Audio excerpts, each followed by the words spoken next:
देखिए जरा हमारे कैमरे के नजरों से, ये वो पटरी है जो पटरी बिल्कुल बिखर चुका है। ये पटरी मानो है ही नहीं। आइए ये जो कोरोमंडल एक्सप्रेस का सबसे ज्यादा प्रभावित हुआ जो हिस्सा है उसके अंदर आपको लिए चलते हैं, क्योंकि ये देखना बहुत ही जरूरी है कि इस ट्रेन में सफररत, क्योंकि जिस हादसे में अब तक 280 लोगों की मौत हो चुकी है, वो हादसा किस तरीके से हुआ, लोग जो सवार थे वो क्या झेले होंगे।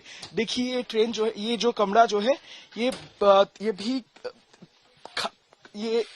थोड़ा हिल चुका है और इस तरफ हिल चुका है। यानी जो सामान है यहाँ पर देख सकते हैं, बिस्तर वगैरह, वो बिल्कुल इस तरफ से जो है वो बिखरा पड़ा हुआ है। हम धीरे धीरे आगे जाएंगे क्योंकि आगे वाला कोच इसी हिस्से से जो यशवंतपुर एक्सप्रेस जिसके डिब्बे हम दिखा रहे थे, जनरल बॉगी 2, वो इतना भीषण अभिघात का सामना किया कि वो पटरी से उतरकर दूर जाकर गिरा। ये वो जगह है, ये वो कोचेस है जिसके कारण ये हादसा हुआ। फिलहाल हम उसके अंदर आपको लिए जाएंगे धीरे धीरे। ये वो जगह है जहां से यशवंतपुर एक्सप्रेस के दोनों बॉगी से टक्कर लगी, साइड बाय साइड कोलिशन हुआ, जिसके कारण इतना भीषण हादसा हुआ कि उन ट्रेन में सफररत कई सारे लोगों की मौत होगी। यानी जो बताया जा रहा है कि जो 280 का जो आंकड़ा है, उनमें से कई सारे लोग यशवंतपुर के उस ट्रेन में सफर थे। और ये जो हिस्सा है, ये एक दूसरा कमरा है जो बिल्कुल जो है वो बिल्कुल एकदम हिल चुका है। आप समझ सकते हैं कि यहाँ पर रुकना मुमकिन नहीं है। मैं समझ सकता हूँ मानो जैसे ये हिल रहा है और इसमें सफररत जो लोग थे, हम समझ सकते हैं ये बहुत ही अहम ट्रेन है, क्योंकि मैं भी बंगाल से आता हूँ और खासकर चेन्नई की तरफ बढ़ती हुई इस ट्रेन में कई सारे लोग आशुतोष बंगाल से इलाज के सिलसिले में दक्षिण भारत की तरफ रुख करते हैं रोजाना। और इनमें से कई सारे मरीज रहते हैं जिनमें से कई सारे लोग कैंसर जैसे जो रोग है उसके इलाज के लिए वहां पर जाती है। मैं समझ सकता हूँ इस तरीके के भीषण हादसे के बाद शाम का 7 बजे का मंजर था। यानी इस अंधेरे में किसी तरीके से यहाँ से निकलना, बच पाना उनके लिए बेहद मुश्किल होगी। हम धीरे धीरे आगे बढ़ रहे हैं क्योंकि आगे वाला जो बॉगी है वो और भी खतरनाक स्थिति में। देखिए पहले जो जानकारी वो तो लोगों ने ही दी, यानी स्थानीय लोग जो है उन्होंने हमें दी कि इस तरीके से हादसे के बाद एक तरीके से वो लोग अचानक आए और लोगों के बचाव में जुड़ गए। और हमने देखा कि उन्होंने कहा कि वो सबसे ज्यादा लोगों को किसी भी तरीके से शीशे तोड़कर उन्हें आगे ले आए, उन्हें बाहर निकाला। कुछ ने कहा कि कई सारे लोगों के हालात बहुत खराब थे, कई सारे लोग जो है वो फंसे हुए थे और उनको निकाला गया। आसपास में कई सारे इलाके हैं, ऐसा नहीं है कि वीरान सी जगह है। दरअसल बालासोर ओडिशा का बहुत ही भीड़ भाड़ वाला इलाका है।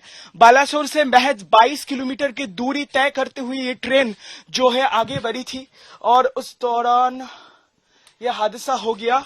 और उस बीच स्थानीय लोग वो जुड़ चुके हैं। और मैं आपको ये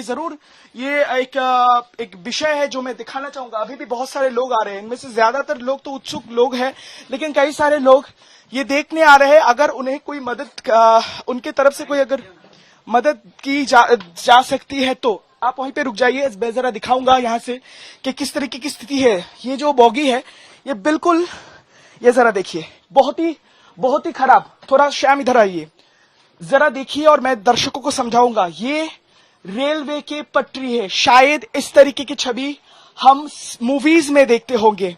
इतना भीषण रहा कि रेलवे के पटरी, ये जो बॉगी है उसके जो निचला वाला हिस्सा है उसको फाड़ कर मानो जैसे फालानुमा एक स्थिति पैदा हुआ और ऊपर तक, बिल्कुल इस डब्बे के ऊपर तक पहुंचती है।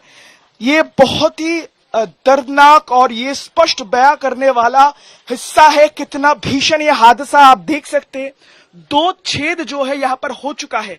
ये रेलवे के पटरी है जो टूटकर नीचे से ऊपर तक पहुंच जाती है और इस तरीके से तहस तहस करते हुए कितना भीषण ये हादसा है ये स्पष्ट दिखा रहा है। ये एक ऐसा कमरा है जो सबसे ज्यादा नुकसान जिससे पहुंचा है। वो तस्वीर जरूर देखने हम समझ सकते हैं कि अगर वहां पर कोई खड़ा होगा तो उनका क्या स्थिति हुई होगी। हम धीरे धीरे जैसे आगे बढ़ रहे हैं, हम देख रहे हैं कि यहाँ पर जो निशान लोग अपने बिस्तर वगैरह यहाँ पर फेंक कर चले गए। ये ट्रेन का एक्चुअली बीच वाला हिस्सा है। इसके आगे वाले जो जितने भी बॉगीज थे वो तहस नहस हो चुका है, यानी आगे के बॉगीज जो है सबसे ज्यादा क्षतिग्रस्त हुआ है। कैमरा पर्सन श्याम, आप वहीं पे रुक जाइए, हमारे दर्शकों के लिए समझाने के लिए जरा दिखाएंगे कि किस तरीके की स्थिति है। ये दरअसल ये जो ट्रैक मैंने पहले से दिखाया है, नीचे वाला जो ट्रैक है वो बिल्कुल तहस नहस हो चुका है। और ये रेलवे का एक ये जो है रेल है, यानी पटरी जो है वो नीचे से, मैं याद कर सकता हूं किसी दक्षिण भारत के किसी सिनेमा में मैंने देखा था कि इस तरीके से हादसा हो जाता है ट्रेन में। शायद विदेशों के सिनेमा में या इसी तरीके से शायद तस्वीरें हमें अक्सर देखना मिलता है, लेकिन ये दरअसल वास्तविकता में हुआ है। और इस ट्रेन में सफर लोगों ने देखा है कि इस नीचे से ये जो चीज है, यानी जो रेल पटरी है, वो फालानुमा इस तरीके से इसे चीरता हुआ बिल्कुल इस डब्बे के ऊपर तक पहुंच गया है। जरा दिखाइए श्याम कि ये जो ऊपर वाला हिस्सा है वो बिल्कुल, और ये बिल्कुल बेंड हो चुका है, बिल्कुल बिल्कुल। और ये मजबूत बेस होता है, वो ऐसा नहीं हो सकता कि रेलवे के डब्बे के नीचे का जो हिस्सा बना होता है वो भी लोहे का बना होता है। इतना हम गंभीर, जरा मैं इसको मैं दोहराना नहीं चाहूंगा, लेकिन मान लीजिए अगर ये यूरिनल्स है, जो यहाँ पर जो टॉयलेट्स है इस डब्बे के, इसके सामने बिल्कुल ये हादसा हुआ है। अगर कोई शख्स यहाँ पर रुके हुए हो, बाथरूम से निकल रहे हो, टॉयलेट से निकल रहे हो, तो उनके साथ क्या स्थिति हुई होगी हम अंदाजा लगा सकते हैं। लेकिन इतना भीषण भयावह ये दुर्घटना की स्थिति हम समझ सकते हैं। जैसे जैसे इस ट्रेन का जायजा हम कर रहे हैं, जैसे धीरे धीरे हम बढ़ पा रहे हैं, हमें देखकर लग रहा है कि मानो जैसे ये शायद उन लोगों के लिए बहुत ही दुखद घड़ी थी।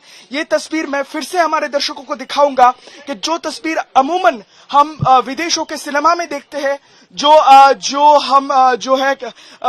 मान लीजिए कि जो एनिमेटेड सिनेमा में दिखाए जाते हैं, वो वास्तविकता में ये फेस करना पड़ा। ये जो कोरोमंडल एक्सप्रेस के जो एसी कोच के डब्बे के जो सफर कर रहे थे, सफररत जो यात्री थे, उन्हें झेलना पड़ा कि नीचे वाला हिस्सा से होकर एक रेल पटरी अचानक एकदम मानो जैसे इसको चीरता हुआ ऊपर तक पहुंच गया। इतना भीषण था ये, इतना भयावह था ये हादसा। खासकर इसी के कारण इसके पास वाले जो पटरी है वो बिल्कुल बिखर चुका है। ये देखिए, जितना पटरी जो है वो सब है उखड़ चुका है, और आगे वाला जो डब्बा है वो इस तरीके से तहस नहस हो चुका है। ये जो पास में हम जो डब्बा दिखा रहे हैं बिल्कुल पलट चुका है। ये इसका आगे वाला हिस्सा है, आगे वाला बोगी है, इसका आगे वाला कोच है।